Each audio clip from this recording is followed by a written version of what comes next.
What's good, everybody? Long time no see. Welcome to the latest episode of Mystery Unsolved. I'm, of course, your host, Justin Bienvenu, and this is a little early than I'm normally scheduled for, but that's because I'm doing a double feature.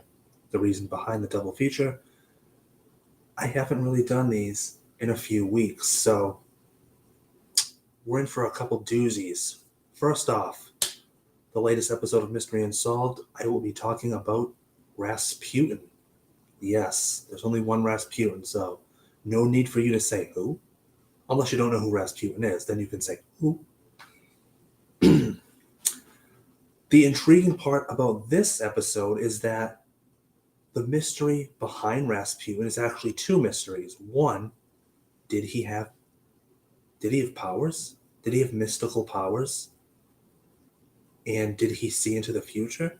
And two, his death. Very mysterious, very controversial also. So, without further ado, Mystery Unsolved, Rasputin. The story of Rasputin is remarkable, with the events of his life exceeded in peculiarity only by the inexplicable circumstances of his death. A healer and self-proclaimed holy man, as well as the most unlikely of statesmen, he enjoyed incredible influence over the rulers of Russia. The reason for his achievements is still not fully understood, but the most likely explanation seems to be that his powers lay within the realms of the paranormal. So this is the first time I'm ever hearing that his powers could be paranormal. I just figured they were mystical and, oracle-like. The real name of the man who came to be known as Rasputin, the word means debauched in Russian, was Gregory Yefimовich Norvyuk, born in 1865 into a typical Siberian peasant family. He could never have envisioned in his early years how much he would go on to accomplish in his life. So I never knew that his name wasn't Rasputin. Call me crazy, I didn't know that. Oh no. One moment, I dropped my bookmark. I was actually reading this book. Almost finished with it.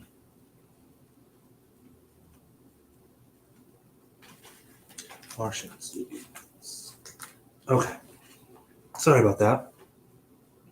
But yeah, I didn't know his name wasn't Rasputin. When he was about 18, Rasputin underwent a religious experience and decided to enter the monastery at Verkhotur, where he stayed for several months. Despite his famous sobriquet of the Mad Monk, however, Rasputin never actually became a genuine monk, perhaps because he was illiterate and unable to read the scriptures for himself. Very interesting. He has the title of Mad Monk, but he was never actually an official monk. I suppose that's probably good in his favor. Whatever the reason, it is unlikely that any monastery would have been able to contain for long such an unusual character as Rasputin.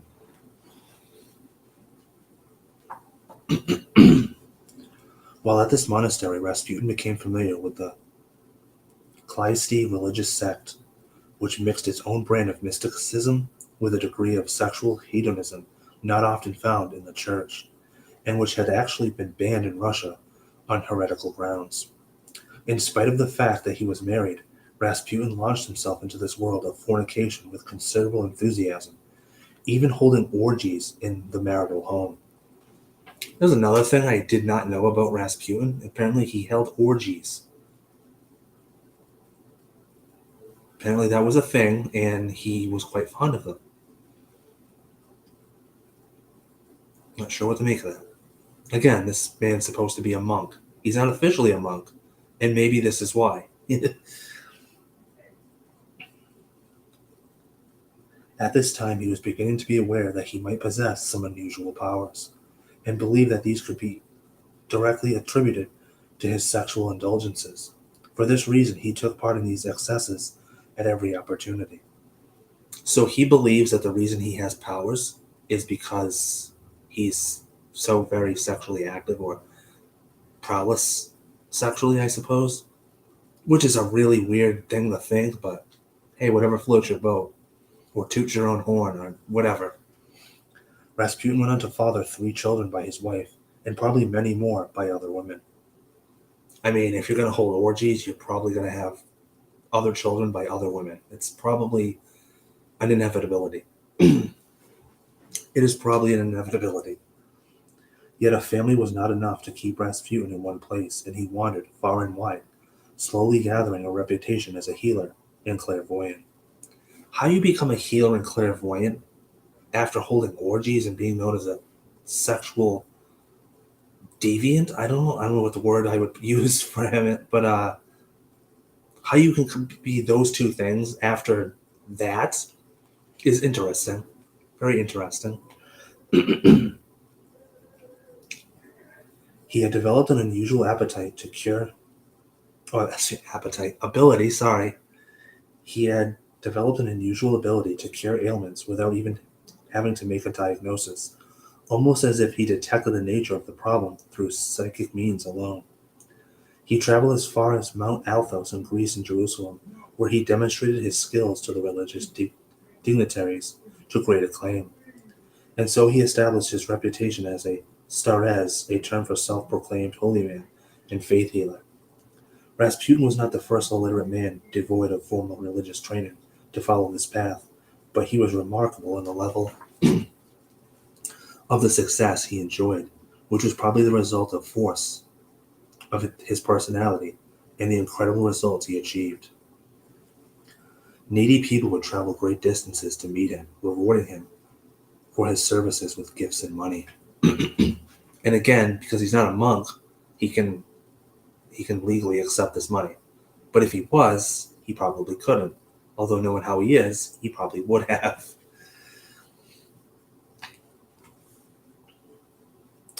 After some time spent traveling, Rasputin returned to his family village where his fame had spread far across the region. It was here that he experienced this vision that was to alter not only the course of his own life, but arguably would have an enormous influence on the history of the whole world. While working in the fields one day, Rasputin apparently saw an apparition of the Holy Mother, who spoke to him and said that it was his duty to help save the life of young Tsarevich, the Prince Alexis. The Tsarevich was suffering from hemophilia, which can cause fatal bleeding from even a small cut or bruise, as it prevents the blood from clotting. This hereditary disorder, remarkably common among the European royal families because of their history of intermarriage, had no known cure, and the Tsarevich was was in very grave medical danger. If I'm pronouncing Tsarevich incorrectly, I apologize. I'm not fluent in Russian.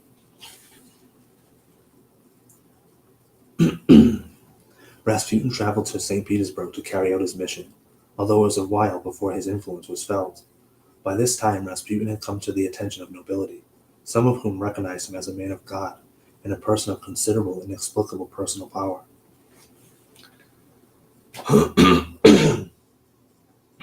Excuse me. Others, however, despised him for his lewd conduct and considered his claims to be a holy man as nothing short of scandalous. Yet the fact that Rasputin was so removed from the nobility, coming as he did from uneducated peasant stock, meant that he remained a remote figure to them and was not initially perceived as any kind of threat. Rasputin lived in St. Petersburg for 2 years before he came to meet the royal Romanov family. So, little note here. Originally, I was going to do an episode on Anastasia Romanov, but I've seen the episode of Unsolved Mysteries of that to know enough that it's kind of solved.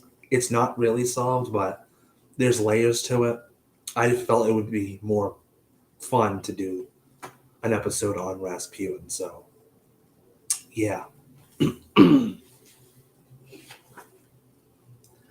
He had by now become famous with his lechery and was extremely popular with Russian noblewomen, with whom he enjoyed many scandalous liaisons. Nonetheless, his success as a powerful religious healer became known to the Tsar and the Tsarina, and in 1906 they summoned to see him. They summoned him to see them, hoping that he might be able to cure their sickly son. Imagine going to a place knowing that you have an obligation to do, and you have to wait for them to contact you. Like, I'm going to do some stuff so that these people know that I'm serious about what I do. But I have to wait for them to come to me, because if I knock on their door and say, hey, I'm a holy man, I can cure your son, they're just going to like lynch me in the street. Or however they executed people back then. Excuse me.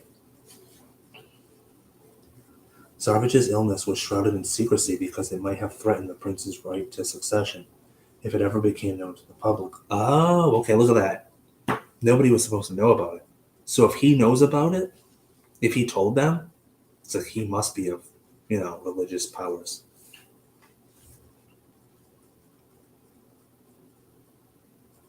Rasputin appears to have successfully brought to a halt the bleeding of the Tsarevich. This amazing feat rendered him indispensable to the royal family and would eventually make Rasputin one of the most powerful men in Russia.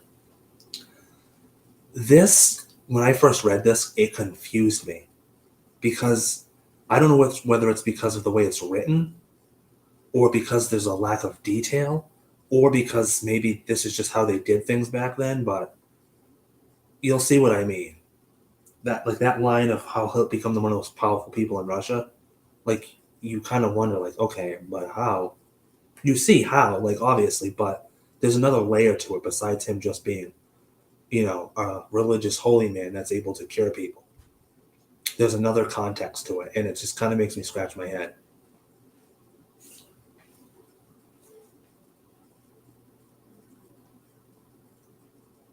On leaving the palace after healing the young prince, Rasputin gave one of his famous predictions. He warned that the destiny of the Romanov family was irrevocably linked to that of his own, a prophecy that, with hindsight, turned out to be perfectly correct. The Tsarina Alexandra grew increasingly close to Rasputin, feeling indebted to him for the service he had performed in healing her young son. It's never implied, in this book at least, and I never really paid attention to the movie, but Rasputin may or may not have had a affair with the Tsarina. If I'm overstepping my bounds 300 plus years later, I apologize, but I'm just reading it like I see it. She was convinced that his power was a gift from God, and that he had been sent in answer to her prayers. This seems to have been corroborated by Rasputin's own account of his vision. Meanwhile, Rasputin's affiliation with the royal family was causing his influence with the church to grow. After a while, he came to enjoy such power that he was able to replace those who were against him with his own supporters, gradually eroding any opposition. Let that one sink in. Like, you're so powerful and you're winning the church over so well because you're friends with the royal family, that any person that doesn't like you, you're just like, no thanks. I'm just going to replace you with somebody that does speak highly of me. Yet Rasputin's support was far from universal. The predilection for alcohol and sexual deviancy that had earned him the name Rasputin had also earned him enemies, since many church members and noblemen were absolutely appalled by his behavior. So say he's friends with most of the church and nobility, but not all of them, nor should he be. Obviously, someone's going to be offended.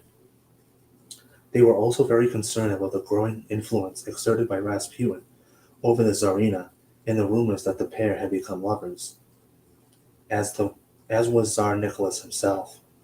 So again, I mean, I'll probably have to watch the movie.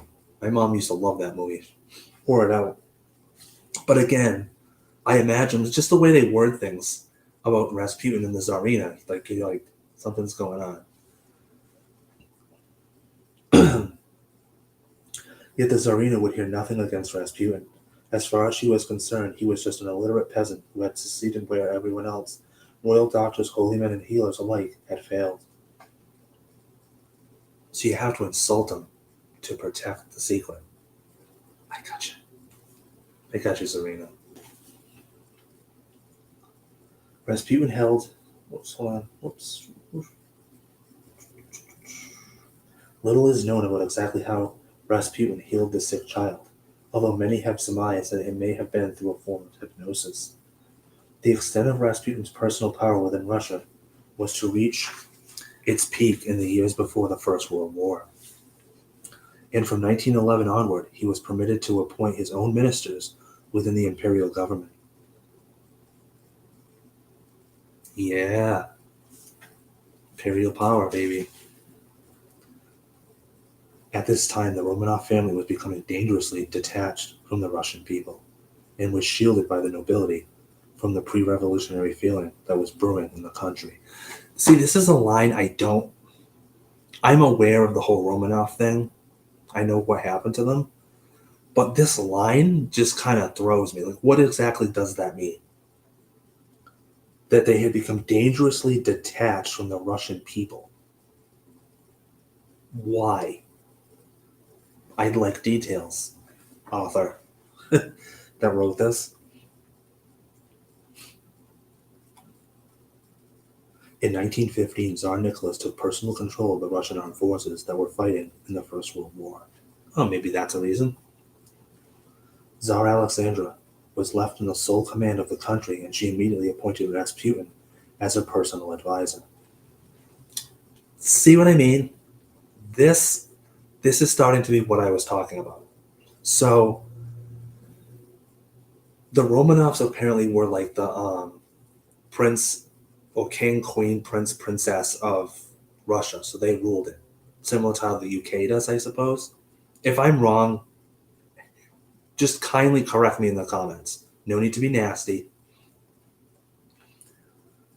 But basically, Tsar Nicholas is he's fighting World War One. He's controlling all that.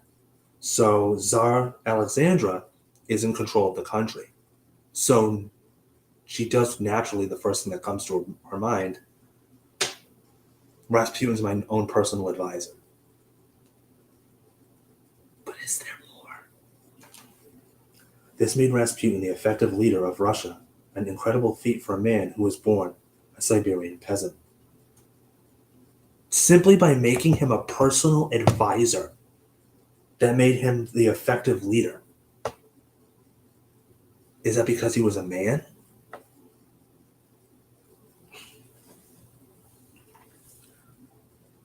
Could this have been simply due to the magnetism or his personality, or was Rasputin in possession of psychic powers that enabled him to rise to power in this way? I think he just got extremely lucky.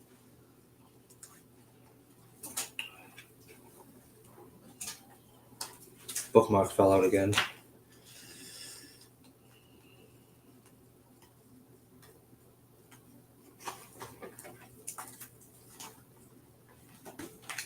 Okay. This evidence certainly seems to suggest that Rasputin had powers that were beyond the abilities of most people.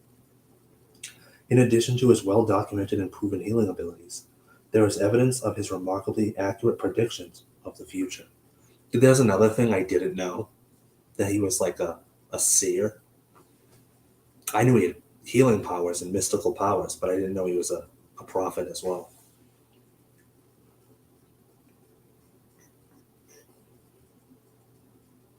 He even managed to successfully foresee his own murder, although he was unable to prevent it. That's some like trickery right there. That's like God saying, "Hey, I'm going to give you some powers that will see that will allow you to see your own death. However, you're probably not going to be able to stop it." I don't know if he was told that he was going to be able to stop it. I don't know if a voice told him that, but yeah. A group of disaffected aristocrats who deeply resented the power that Rasputin had acquired were intent on killing him and returning power to the nobility. the nobility in general or the nobility that's the Romanovs? Because they kind of sort of put him in power. So I assume you mean the rest of nobility.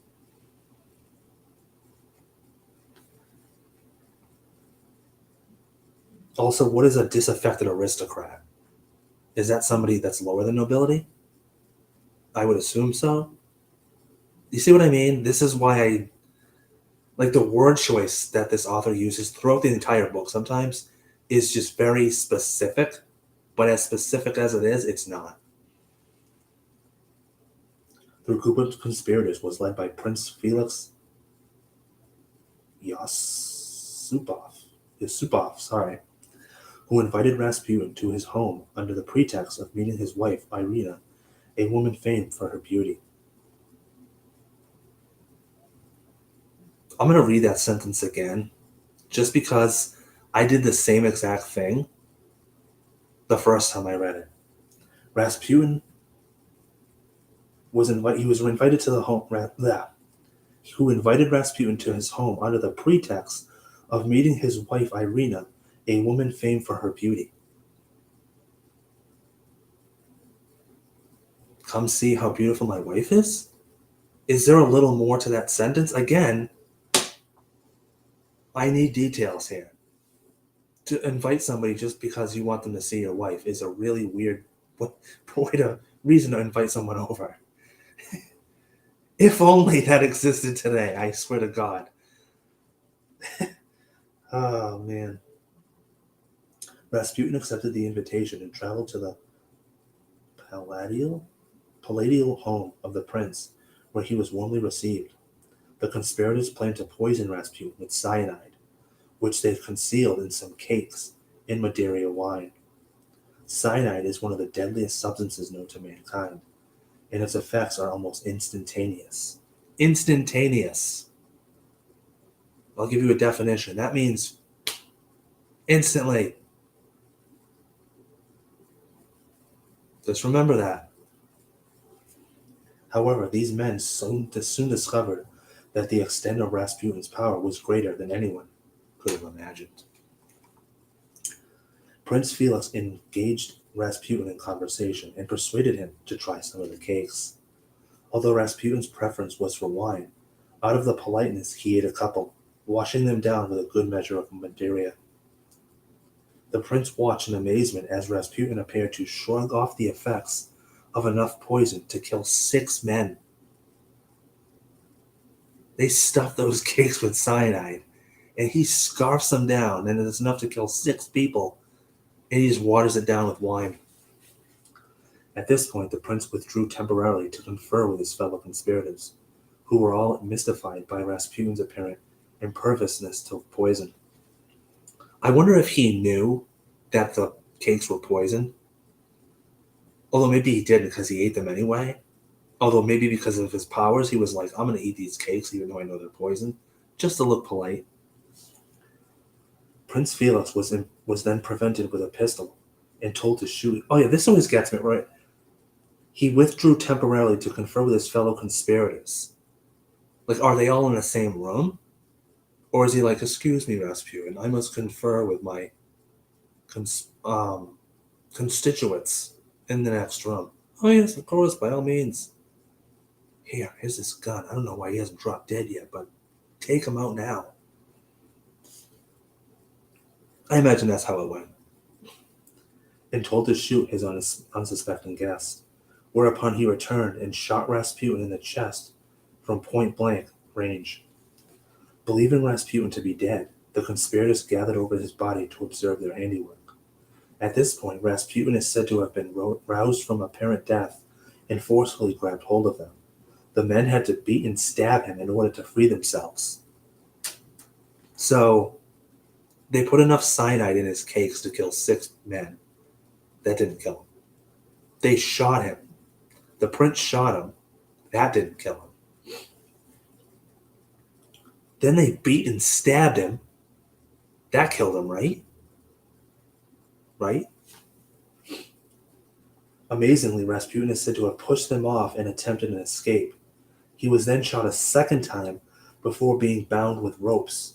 To be sure they had killed him this time, The assassins then dragged him into the icy Neva River and threw him in. Like, they really, really wanted him dead. So maybe it was the whole fact that they wanted him dead, and it was just as simple as it wasn't his time to go. The Tsarina was distraught by the loss of Rasputin, realizing what this meant for her son, as well as for her, and she demanded that a search be carried out. When his body was recovered, an autopsy was performed. I love this part. If you know anything about Rasputin, this is the part that you would know, because it's just absolutely amazing. Which established that the cause of his death had been drowning.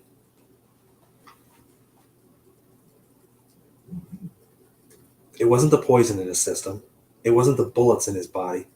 It wasn't the stab wounds or the wounds that he suffered from being beaten or thrown into the river. It was drowning. However, it appeared that remarkably he had managed to break his bounds, and so no doubt that he had come very close to escaping from the river. So he almost escaped, which would have been amazing, because then people would have been like, "Are you God?" This kind of resilience seems beyond human comprehension. Rasputin was poisoned, shot, beaten, stabbed, and drowned. Any of these acts would have been enough to cause the death of a normal man. Surely this was irrefutable evidence of Rasputin's mysterious powers? To further add to the intrigue and provide yet more proof of Rasputin's extraordinary abilities, it was discovered that he had predicted his own demise in a letter to the Tsarina, a communication that also contained a dire prophecy for the Romanov family. In a letter dated December 7, 1916, Rasputin stated that he did not expect to see the new year, a prediction that proved to be correct, for he was murdered only 9 days later. The letter also specified that should he be killed by a common man, that the family of the Tsar would survive, but chillingly, should he die at the hands of a nobleman, the Tsar's family would all be dead within 2 years, and furthermore, that no nobleman would live in Russia for at least 25 years. Only a few months after the death of Rasputin, the Bolshevik revolutionary forces overthrew the Romanov family and the entire system of Russian nobility. Within 2 years, the entire royal family had been assembled and killed, providing absolute and bloody proof that Rasputin's last chilling prediction had come true. The Bolsheviks also dug up and desecrated Rasputin's grave and burned his corpse. Such was the strength of feeling he had generated in the country. Although Rasputin is now famous only for his association with the Tsar and Tsarina, it should be remembered that he achieved that position as a result of a great success as a healer. He had spent several decades curing people who were sick and helping those who were uncertain about what the future held for them. What lay at the root of his amazing powers is still unclear. Rasputin himself claimed that his abilities were religious in origin, but his personal conduct would seem to suggest that they were simply an innate gift of his own. Whatever this explanation, this colorful Russian figure looks set to remain a source of intrigue to the world for the foreseeable future.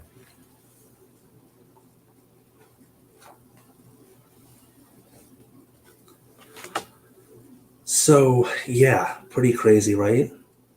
Right? There's no theories to make here, although there's probably two. I would say, do I think Rasputin had mystical otherworldly powers?